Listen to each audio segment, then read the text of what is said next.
बकरी और खरगोश की लंबी कहानी। एक समय की बात है, एक हरे भरे जंगल में एक भोली भाली बकरी रहती थी। उसका नाम था गौरी। गौरी बहुत मेहनती और सीधी सादी थी।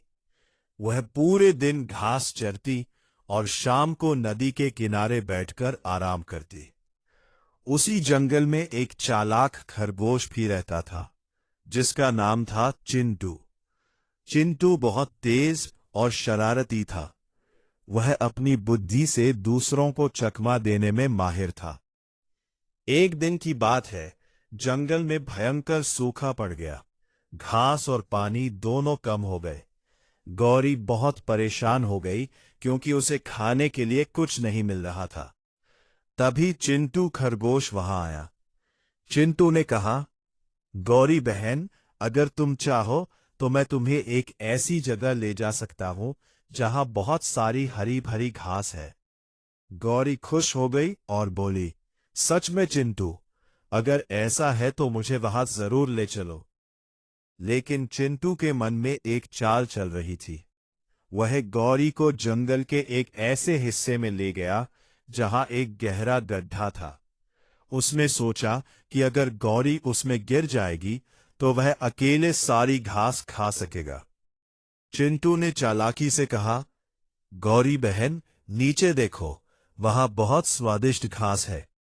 भोली गौरी जैसे ही नीचे झांकने लगी, उसका पैर फिसल गया और वह गड्ढे में गिर गई। मैं तो फंस गई, अब मैं कैसे बाहर निकलूं?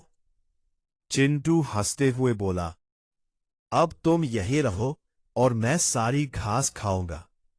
लेकिन कुछ देर बाद अचानक तेज बारिश शुरू हो गई। गड्ढा पानी से भरने लगा।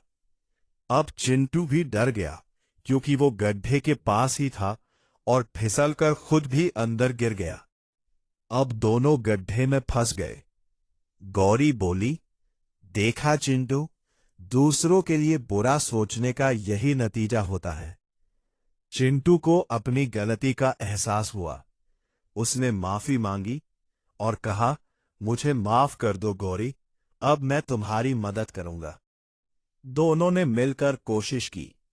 चिंटू ने अपनी तेज बुद्धि का इस्तेमाल किया और गौरी की मदद से गड्ढे की दीवार पर चढ़ने का तरीका निकाला।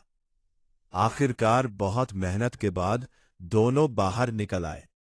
उस दिन के बाद चिंटू ने कभी किसी के साथ चालाकी नहीं की और गौरी का अच्छा दोस्त बन गया। सीख, मॉरल, दूसरों के लिए बुरा सोचने वाला खुद मुसीबत में फंस जाता है। सच्ची दोस्ती